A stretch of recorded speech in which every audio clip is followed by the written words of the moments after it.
Welcome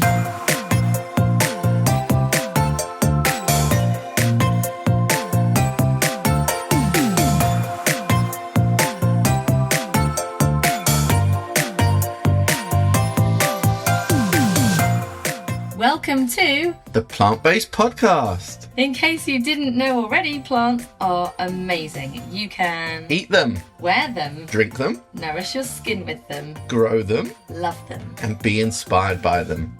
So why not join us on the Plant-Based Podcast as we speak to the movers, shakers, and growers in this amazing plant world. This episode of the Plant-Based Podcast is brought to you by our friends at Natural Grower. Launched in 2019, their award-winning liquid fertiliser and soil conditioner is made entirely from maize. Visit naturalgrower.co.uk to nurture your soil and boost your plants and veg. Enter PBP15 for a 15% discount as a PBP subscriber.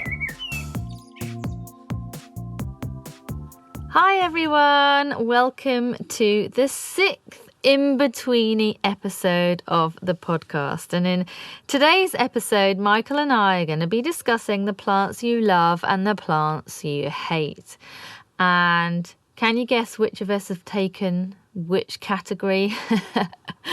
So when Michael asked me what plant I hated, I honestly couldn't come up with a plant. And he doesn't believe me, but it's true.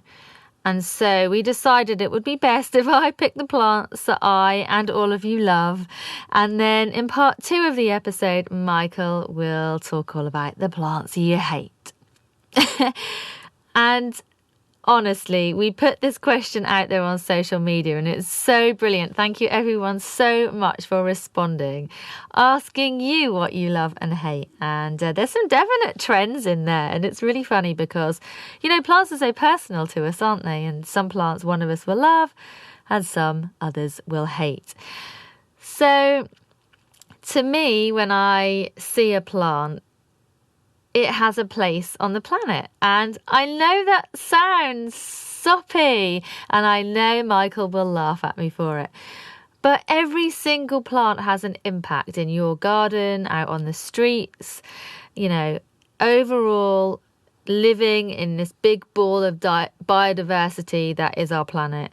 Every single thing has an impact. So even the plants that you don't like, you know, certain insects will love, they all contribute. And so there's one weed. And anyway, what is a weed? We know that discussion, don't we? You know, there's plants that are classified as weeds usually because they're invasive or many different reasons. But the one weed that I don't like is bindweed. And it isn't because I actually don't like the flower or the foliage, because actually the flowers are really pretty and they're really great for insects. But it's because I had a really bad experience of bindweed on my allotment and it went rampant and it was coming up in the polytunnel. And because I garden veganically, at the time it was organically, I couldn't get rid of it other than digging it up. And I spent years continuing to dig this up every single season that it started growing. And so for me, it's more about the experience of it as to why I don't like it. But I still can't say I hate it because the flowers are so pretty. So I asked the question, what plants do you love? And I'm going to read some of these out because they're so much fun. So the Happy Place Gardener says, Heucheras, Salvia, Dahlias, Monarda, basically can't pick. I'm so with you there. However, she doesn't like carnations. Catherine Hay says, I adore dahlias. My fave is actually a coral-coloured single one I grew from seed 7 years ago from a packet of mixed dahlia seeds. Bees love it too.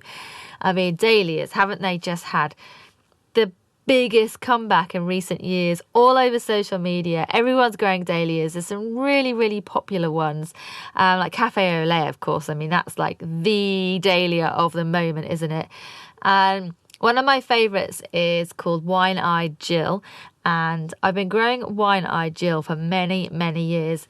And I think I picked it probably, I don't even know how many years ago now. So many. I picked it because I like the name, One-eyed Jill, of course.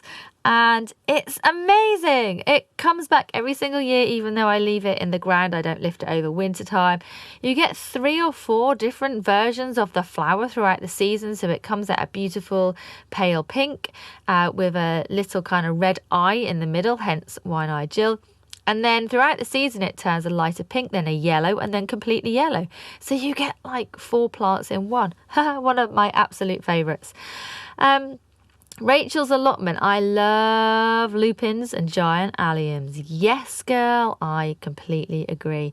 Peas and Quiet says, I love sunflowers. They are the flower of the soul. Always make me smile, don't they just? They are one of the most beautiful plants. Making gardens. Love this. Bring on the dahlias, all of them. See, dahlias, dahlias, dahlias. Aromatherapy. In my current small urban, I couldn't be without zinnias. They are so forgiving and do so well here. You know what? I love zinnias too. They're just the best annuals to grow. Such vibrant colours. Love them. Ranstagram. Delphiniums. Yes, love them. In fact, I've got some growing on the allotment. I won't have the pleasure of seeing them this year, but Michael will. In fact, I think he took some for cutting to put in a vase in his house. Allotment Alice. So pretty. It sounds sappy, but I love all plants this year. Never been so excited or so aware of the first dahlia flower, first bean, first sweet corn. If I had to choose heuchera and hydrangea, because I have a shady garden, veg-wise, courgette, and oh gosh, it's so difficult. A woman after my own heart. How can you choose?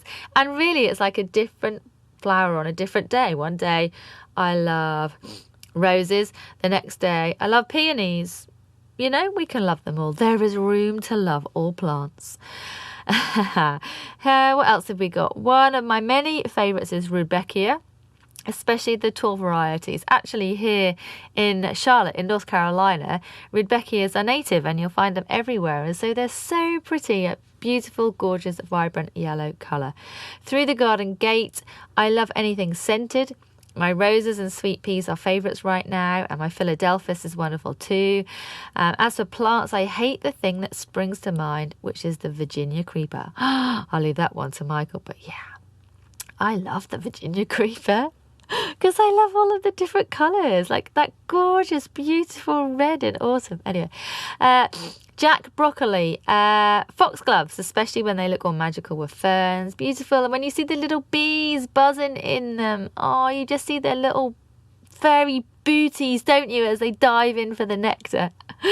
Tweedy 83. My favourites are rosemary, bumblebees, love them. Acer, heuchera. So interesting. Heucheras have come up quite a lot for plants that people love because they're great in shady gardens, aren't they? So you have all those really lovely colours as well. So that's awesome. Geraniums. What else have we got? Sharon Haddon says, at the moment, roses, tomorrow, who knows? Exactly that. The duck patch. I love dahlias. I have oh so many of them. But I do have a newfound love for poppies. Who am I kidding? There are bloody tons. But if I had to pick, it would be dahlias. There you go. So I think dahlias win, don't you think? Sweet peas from Hayward Garden Nursery. Sarah Slimback. Today it's Dahlia Poo, but tomorrow it'll be different. Dahlia Poo is a gorgeous, vibrant dahlia, kind of orangey, red and yellow. So, you know what? We are plant lovers, aren't we? And I cannot possibly give you a plant that I hate. I love so many. My favourite, I expect if you follow me on social media, you will already know, is the marigold. I have grown it forever. My uncle used to grow it when I was really little, and I always say that my uncle is who I have fond memories of gardening with, and he used to plant tons of marigolds as companion plants for his organic kitchen garden. And so I have great memories, and so often we love flowers or plants because of memories, not just because they look pretty. Another one I love are peonies, and I mean I just love the blousy blooms. I know they don't last long, but they are worth every single second that they do. I really do love dahlias as well. I mean, ranunculus. Oh gosh, like the pretty petal. How does nature make something so amazingly beautiful? So many. I love them all. I'm really sorry, Michael. He's now going to talk to you about the plants that he and you all hate. But I just can't do it, I'm afraid. I just love them all. This episode of the Plant-Based Podcast is brought to you by our friends at Natural Grower. Visit naturalgrower.co.uk to nurture your soil and boost your plants and veg. God, this week I've left Ellen to do all that fluffy, lovey stuff as she's covered the plants that people love. But I'm a bit more realistic. I'm going to talk about the plants that people hate. So I've asked the question on Twitter. Had a lot of feedback, a lot of people that got a bit emotional about it. It's like, we don't hate any plants. Any plant is good in a certain place, la la la. But come on, it's okay to dislike a plant or two. And of course, yeah, it can be weeds. Of course, we're all really happy to hate weeds. But there are also a few surprises. So I'm going to run through the plants that you guys hated and kind of give a few of those reasons why.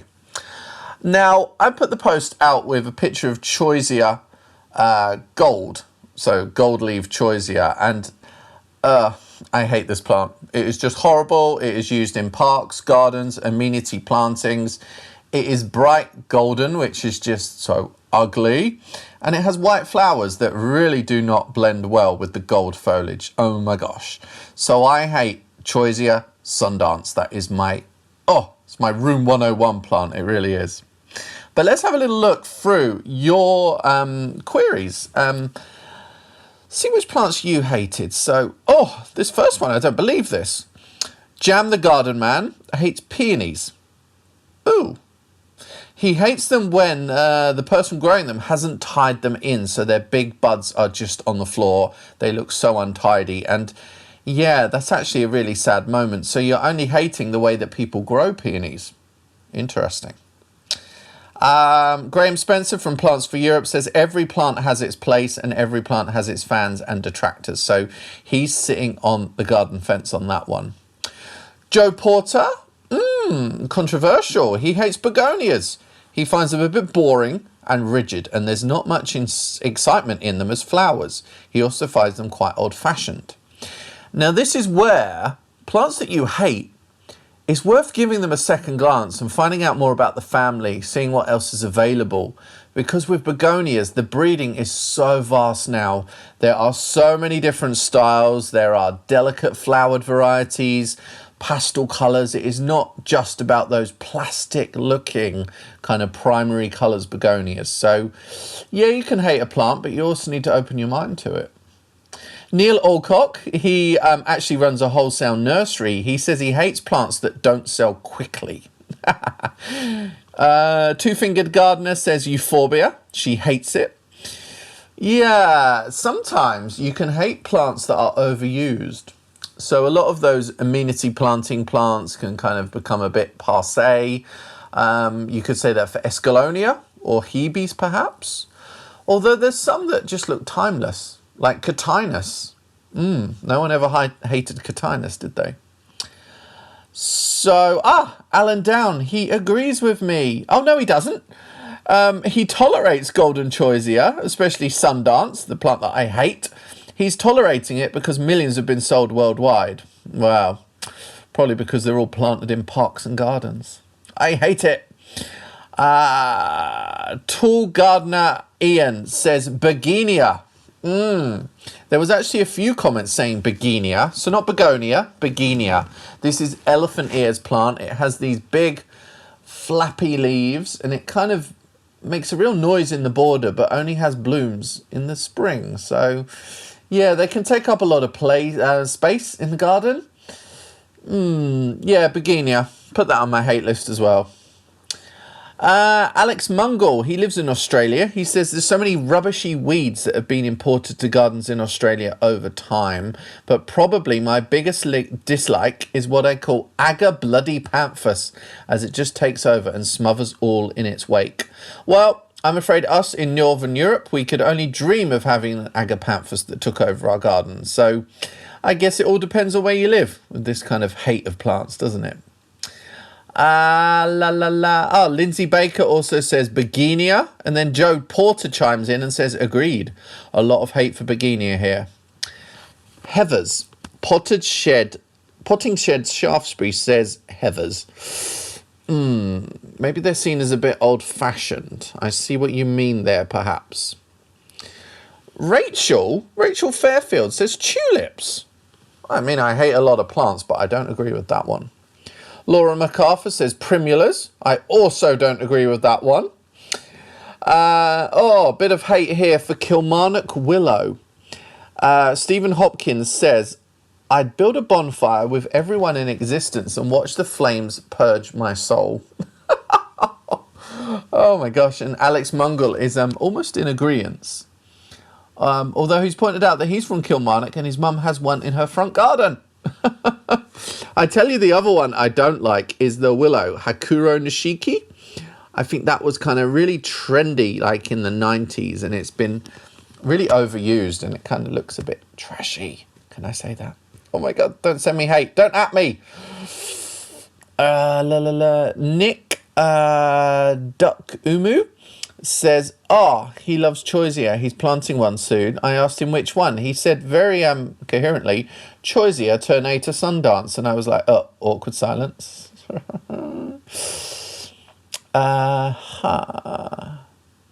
Rachel Francis hates her wisteria and her lilac because they haven't bloomed for her. Don't hate plants for that reason. So why would we hate plants? Maybe sometimes we hate plants because they're too overused. We see them everywhere. Perhaps sometimes we hate plants because they're invasive. Perhaps we hate plants because they're seen as untrendy, like pampas grass, ornamental grass, begonias, kind of plants that seem to be of a time gone by. So you just have to wait until there's a revival. But then what is trendy and what isn't? And surely if you grow it in the back garden, nobody saw it. Of course we know what pampas grass in the front garden means, don't we? So back to your comments. S Johnson Deso Cat on Twitter says, I don't think I hate any plant, but I really dislike petunias.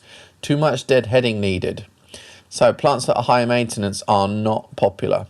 Polly Waterside says marigolds of any size or shape. Why? I just hate them. Oh my gosh. But then Base Girl Pucarella says, I feel the need to plant some right now. She always has a place in her heart for marigolds.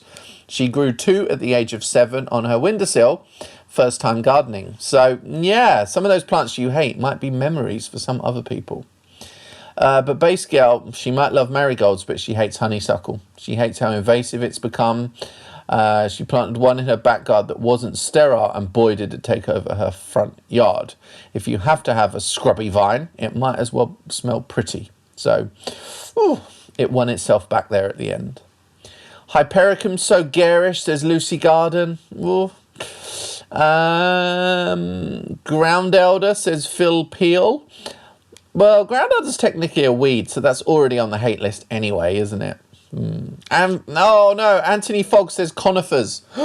There's been a lot of hate for conifers over the years, but we've actually got Matthew Pottage from RHS Garden Wisley coming up next week on the podcast, and he's going to be extolling the virtues of conifers. It's a really, really great chat, and conifers, there is so much more to them than meets the eye. So please, no hate for conifers. They are not an 80s plant, as you may think. API Cultural London says pelargoniums and bedding begonias. So begonias getting a bit more hate here. He says they're absolute, can I say that? For pollinators, almost as bad as fake plastic plants in pots and baskets. So that seems like a good reason to hate a plant if it's not good for wildlife. Makes sense. Then we have 2 comments about a plant that smells a little bit dodgy. I don't know if I can mention that in the podcast. We might get put in the wrong section on Apple. Let me click for a few more of your comments, because I put another tweet up today with a picture of Choisia Sundance, and of course it really sets you off. It's probably one of the most commented tweets in my lifetime. It's like, what plants do you hate? And everyone's like gagging to get it off their chest. And Islanders Beauty says chrysanthemums because they're the plant of the dead. Ooh. Terry Westgate says pale blue or pink hydrangeas. The white and cream flower ones are acceptable, just about. Titius Phosphorus says privet in flower and lilac. So there's a lot of hate here. Also from Time and Space Gun, she says Spirea Gold Flame. Now that looks really similar to Choisia Sundance, so I kind of agree with you there. Anyway, so I've looked at all of your comments, and we're actually going to create a graphic with kind of the 5 most hated plants that you guys have mentioned, as well as the 5 plants that you loved the most. Now, I think what we need to really find out are the plants that Ellen hates, because it kind of annoys me that she won't commit to anything. She kind of wants to just please everybody, but I'm sure there must be some plants that she really detests. Ooh, I've just realised how much I hate pyracantha. Oof, see you soon, guys.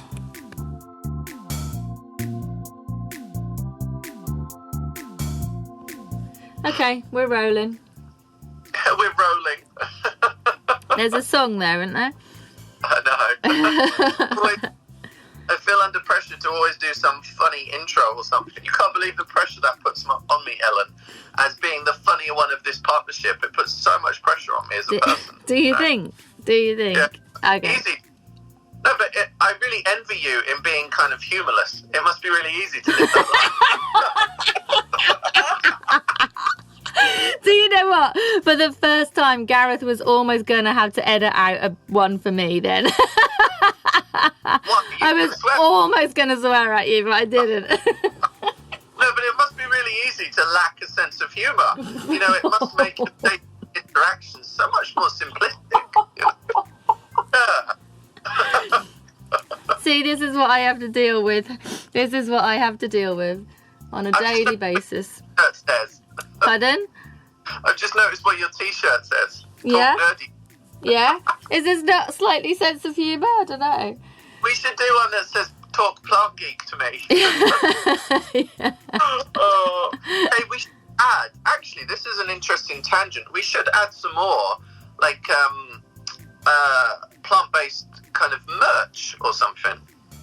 Because we had a couple of little mugs, didn't we? But we've got mugs and we've got air fresheners, but we could do with something else. We don't talk about them very often, actually. Put that on a to-do list. Oh no, why didn't you put it on your to-do list? Put it on our to-do list. But yeah, there could be, maybe we could do a bit of a competition where people can help to design a plant-based T-shirt, perhaps. That would be really cool. Oh, thinking on our feet here. That would be really cool. Actually, the apartments where I live had a competition to design a T-shirt for the apartment. So so lots of people kind of submitted them via Instagram, and it was just all really cool graphics of like the city and the name of the apartment and stuff. And then all the residents voted for the winner. So we could do something like that. Yeah, definitely. But probably the apartments. That's a cheeky way of getting a new logo designed, isn't it? Well, same for us. Yeah, true. I have to say, your apartment block, I see that you did this really cool video for them as well. Like, do they do lots of different events then in this way? Is there a whole events program and stuff? Yeah, so we have there's stuff going on all of the time. So last night there was a Zoom quiz for all residents. Oh, wow. What we do, so today is Friday, so today everyone puts if you want to join in, you put a bottle of wine outside your door, and then when you see someone else with a bottle of wine outside their door, you swap your wines, and then at like 8 o'clock at night, it's whatever one you've ended up on your doorstep you keep, so it's like a way of trying out different wines and stuff. But surely majority wine is wine. And what if somebody swapped? Do you have to swap the same colour? Because No. what if you hate red? You can swap any wine. You can swap any wine. You don't. A lot of people only drink one colour. Well, then they would only swap it for one that's that colour. Yeah, but how would they know what? Like, if I had a white outside my door and someone swapped it with red, Yeah. I'll be off because I only want white. Well, then don't join in. Oh, that sounds really cool. Oh, Yeah. what else do they do? What else have we done? We have water. We've got a watercolor class coming up. We've had they do Taco Tuesdays where you can't do it at the moment, but before lockdown when everyone got together and had drinks and tacos, we went to the brewery and met all the new kind of apartment owners. So yeah, they do tons of stuff here all of the time. Yeah, it's pretty cool. They do workouts as well. We've got an amazing gym with all the equipment and a pool outside, and then a big screen where you can do kind of all workouts. Virtual workout stuff's cool. No, it's a cool place. Cool. I think the other night I did this Zoom kind of sew-along for an apartment block in Manchester. I think they have the same sort of thing. It's almost like a kind of work-live space, isn't it? There's work courtyards and there's work areas and there's these amazing, gorgeously decorated big rooms where you can go and work, where you can have your own space, or you can hire out a room. So if you want to have guests and do really big kind of party, you can hire out these beautifully decorated rooms. So yeah, it's a cool place to live. I mean, we have these gorgeous outside courtyards, and they're planted really lovely as well. So you can kind of just go and sit outside in a garden, because obviously everyone's got their apartment. Yeah. Some don't even have balconies. Ours obviously has the balcony, but you can go and sit outside in a lovely garden, and there's big grills where you can barbecue and stuff. Pardon? Is there some plants you love in that garden? No. Oh, so you hate all those plants? I didn't say I hate them. You always tell me you don't hate plants. I didn't say I hate them. I said that there's a really amazing big southern magnolia, so that's pretty nice. But of course it's like utility planting, really. It's, low-level shrubs and grasses and things, because it has to be easily maintained. Let's just hope there is no golden choisia, because that is my room 101 plant. So. There's none, don't worry. But we have a massive one at Grapes Hill Community Garden in Norwich, and it looks amazing. Yuck! Yuck. Oh, Ellen.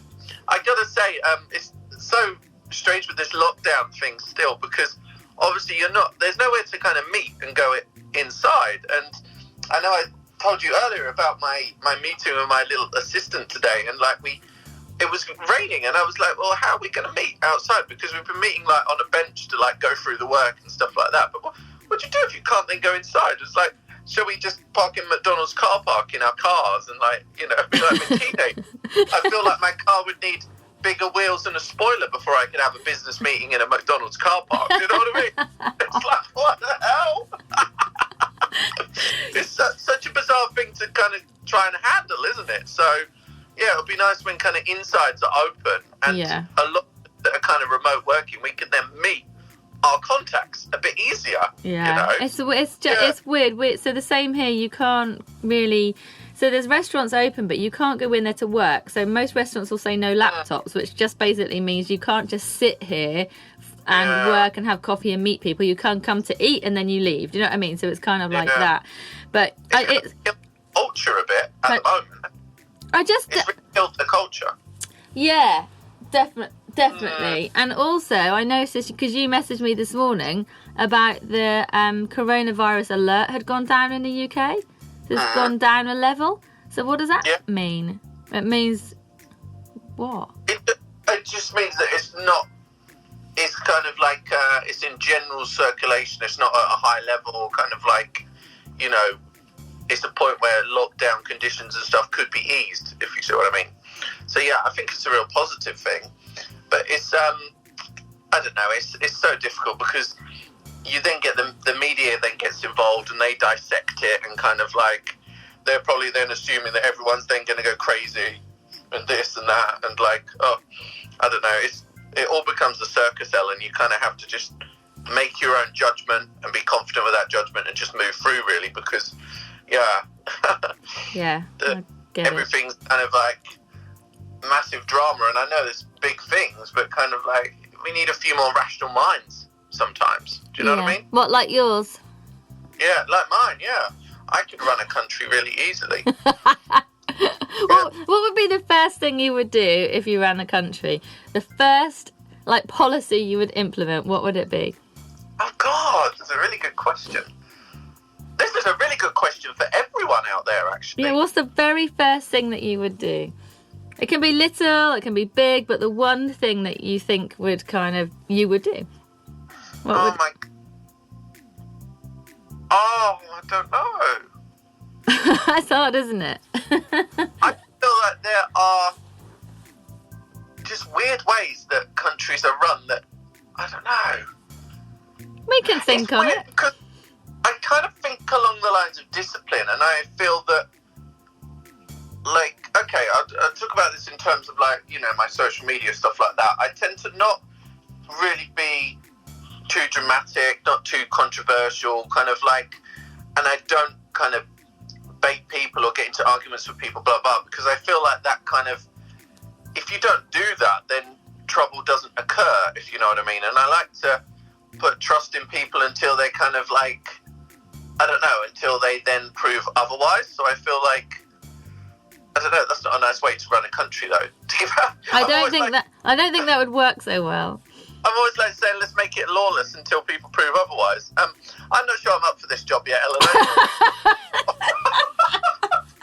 I'm just thinking, no, but sometimes I think where I'm trying to go with this, which is really horrid, is sometimes you give people too many rules, and that means that they kind of then find ways to misbehave. And if you actually give people trust, they very often work out stuff for themselves.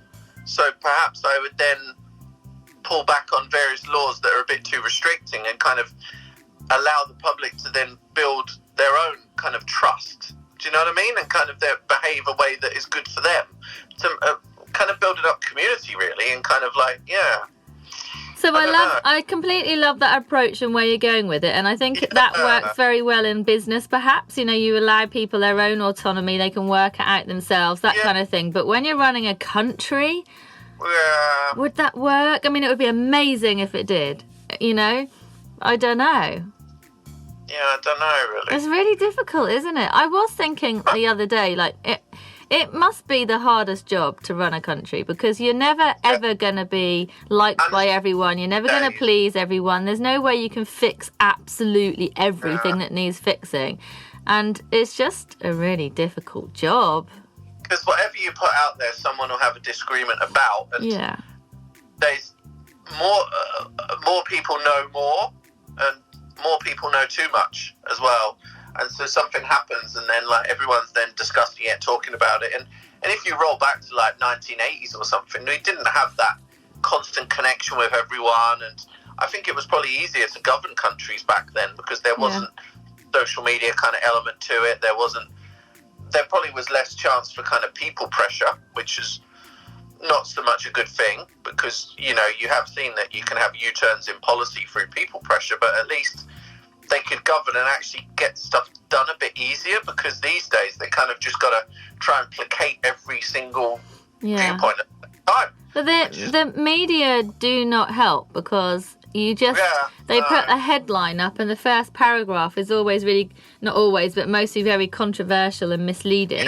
And you either have to read the whole article to actually get to the bottom of it, or you have to just put aside your kind of preconceived ideas and kind of think about it rationally when you read something, and you have to know that everything you see isn't true. It isn't always real, and that's the case on social media. Like, I've literally during lockdown practically stopped using my personal Facebook, because I'm literally sick to death of just seeing people post stuff that isn't even factually correct.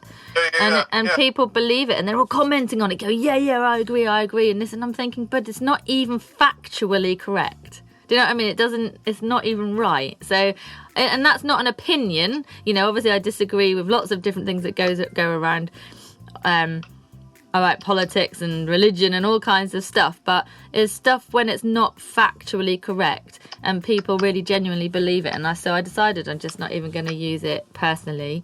I'm just going to stick to plants. Cool. Sorry, I send an urgent email, Ellen. Oh, so if you... Sorry. I should just say that you have the most kind of violent way of typing. Yeah, but remember, the speaker is right next to the keyboard, so be fair. I'm pretty sure that when you were at mine in Norwich and we were working together, I had this discussion with you.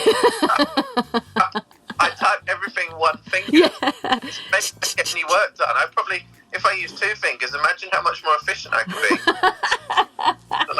I can't type in any other way. Ellen, Double as fast. If you're going to judge, then, you can go and boil your head.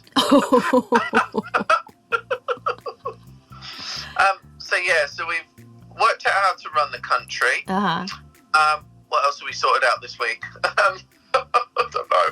We had a long conversation yesterday. I can't even remember what we chatted about. You were eating McDonald's even though you didn't really want McDonald's. Yeah, it wasn't McDonald's. It was. I can't remember even what we were talking about. We chatted for ages. I don't know if I was even there. Was it real? Was it even real? I don't know. It was my stunt double drinking McDonald's Coke. That was the thing. And then, before we came on this, we were saying what we would chat about. And I can't even remember what we said we would chat about. Well, you were going to design my garden. Oh, your garden. Yes. Golden. So you've bought a garden that happens to have a house. Yeah. That's so cute. I love that. And it's very 2020. Well, it's probably not 2020. It's probably 2014. But I've started to build a Pinterest board with the things that I would like to put in said garden. Pinterest is the way forward. I have a big Pinterest account. It's ace. Yeah. I love it. So many ideas. So creative. When I used to do the garden design, I used to pin to private boards each person's garden, and I would share it with them. So we'd put loads of inspiration ideas in there, and then decide the kind of things that we liked. Oh, that's cool. Oh. So what do you think you're gonna do? What's your plan? I don't know, because my problem is, first of all, I'm indecisive, and secondly, I have a short attention span. So that is, basically... No kidding. Two very awful elements of character. I really, at the moment, it's just this weird concrete patio. Yeah. Which is just a bit lovely, but skanky as well.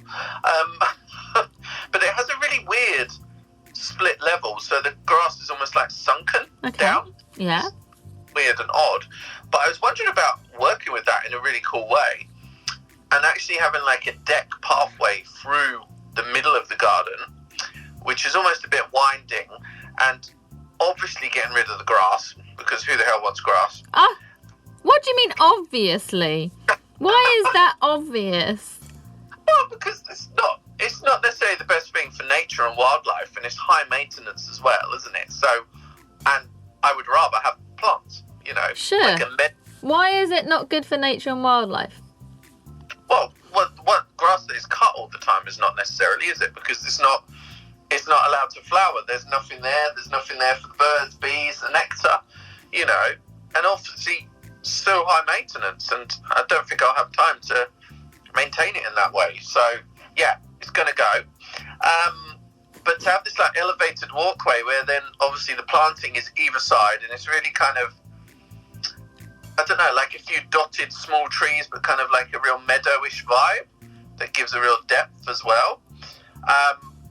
But the deck would almost be risen a little bit above that, which would be nice, because then you're kind of working with that split level that you've got, but also kind of having a really cool effect with it. So okay, so you've just said that you're indecisive, but you're pretty much already decided. So actually, yeah. But then I might change my mind once it's built.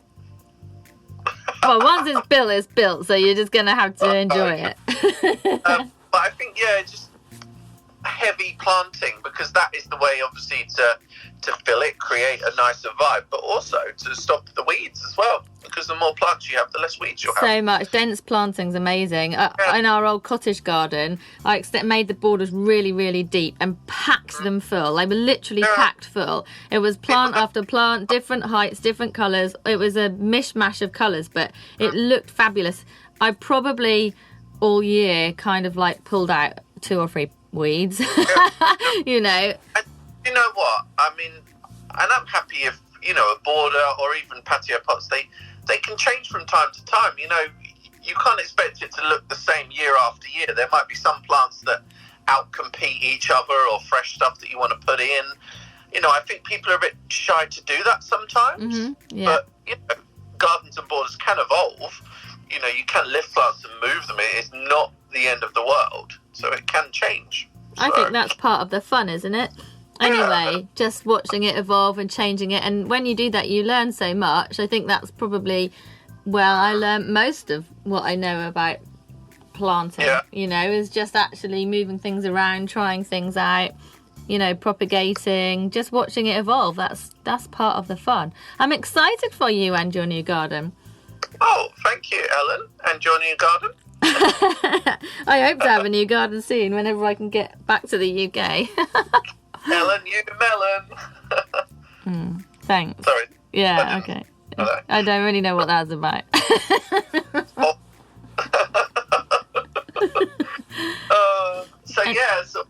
But also, like, there's loads of stuff, because obviously I bought the house off my friends, and they're actually still living here for a couple more weeks because they're waiting to go into the house that was built for them. So obviously anything that I rip out, I need to wait until they've gone. Do they listen to this podcast?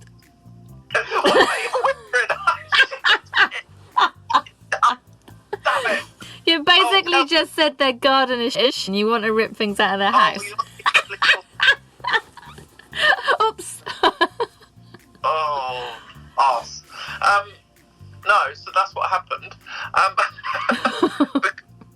Yeah, because like the front garden's got lawn in, and we don't need lawn there. Do you know what I mean? Yeah, it looks cute, but it would look much cuter to have a really dense, you know, kind of Pete Aldolf-esque vibe there. Okay. Do you know what I mean? Swathes of planting and perennials and grasses, that kind of thing. Yeah, and this kind of like weird bit of gravel bit, which is like, you know when gravel is a bit too thick and it's like you're walking on a beach. What? So I really want to get rid of that, really. I gotta say, personally, I like a little bit of lawn. Yeah, do you? Yeah, I'm not too much. I don't want a massive lawn by any means, but a little bit of grass just seems to give a bit of vibrancy, and I love watching the birds come and pat their feet on the grass to bring up the worms, because then the worms think it's raining and the worms pop out and they come and get that. And, you know, obviously, like, seeds and stuff do obviously end up in the lawn, and the birds eat that too, so lawns are pretty beneficial. But I wouldn't want a massive big lawn, but just like a little bit of green, because it just, I don't know, I kind of feel like it makes it all come alive. Yeah, I just don't feel like I have the maintenance time for it, so that's why I'm kind of going in the different direction, I guess. Yeah, sure. Yeah. I do want a few window boxes to jazz up the front of the house, maybe with some like nice evergreen shrubs in different colours and stuff like that. So I think that will be nice, and quite an easy win. I can never understand, Ellen, why people don't grow window boxes more. Because they're not plant geeks like you and me. Like, it seems such a simple thing to really green up your house, and once you've fixed it up, it's, you know, if you choose the right sort of plants, they'll live there year after year. It's not like you need to water them every But day, it's like, it is fear of the unknown. People don't always know how to start growing. And then there's some cost involved as well. And there's maintenance, like you were saying about the lawn. A lot of people just don't have time. They don't know what the right plants are. They might have planted a window box before and it died because they didn't get the right plants. So then they don't think they can grow, you know, and it's kind of like that. That's what we try to do, is try to help new people to get into gardening and give it a go, you know. But, you know, I guess there's lots of reasons why. Oh, well, it'll give me a chance to, inspire with a lot of those things, really. And, at the end of the day, gardening isn't easy, but there's ways to make it easier. Yeah, you know? definitely. So, Saw the most beautiful window boxes in Charleston last week. They were just on all of the houses. Almost all of the houses had gigantic window boxes with things like coleus and creeping jenny. I can't think what the name is, but like the one, it kind of trails over and it's like bright yellow. It's really beautiful. And just like, they were all stunning, you know? They all looked amazing. It's so much easier with the climate there, though, isn't it? Yeah. Stuff just goes, doesn't it? So much. Just absolutely fab. Makes me so... Oh, I'm sure that your house will be the talk of the town. Oh, how wonderful that will be. Okay. Well, it's been a pleasure chatting with you, by the way. Well, I agree with that wholeheartedly. Oh, someone just delivered something in the post box. They ran away. Racing. Might be dog food. Might be dog food. Oh, my word. Your neighbours don't know what's coming, do they?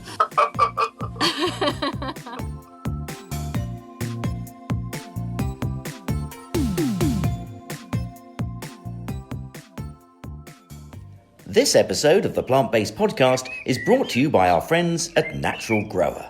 Launched in 2019, their award-winning liquid fertiliser and soil conditioner is made entirely from maize. Naturally rich in nitrogen, potash, phosphate and other trace elements that plants and vegetables love. It is approved by the Soil Association, Vegan Society and Organic Farmers and Growers. Visit naturalgrower.co.uk to nurture your soil and boost your plants and veg. Enter PBP15 for a 15% discount as a PBP subscriber. Thanks for listening. You should now be at least 25% more obsessed by plants. Please follow us on social media. You'll find us by typing in the Plant-Based Podcast. We also have a fabulous website. Go to theplantbasedpodcast.net. So tell your friends, leave a review. Why not write a letter to your local MP? Please spread the word about the Plant-Based Podcast. Oh yes, see you next time, plant friends.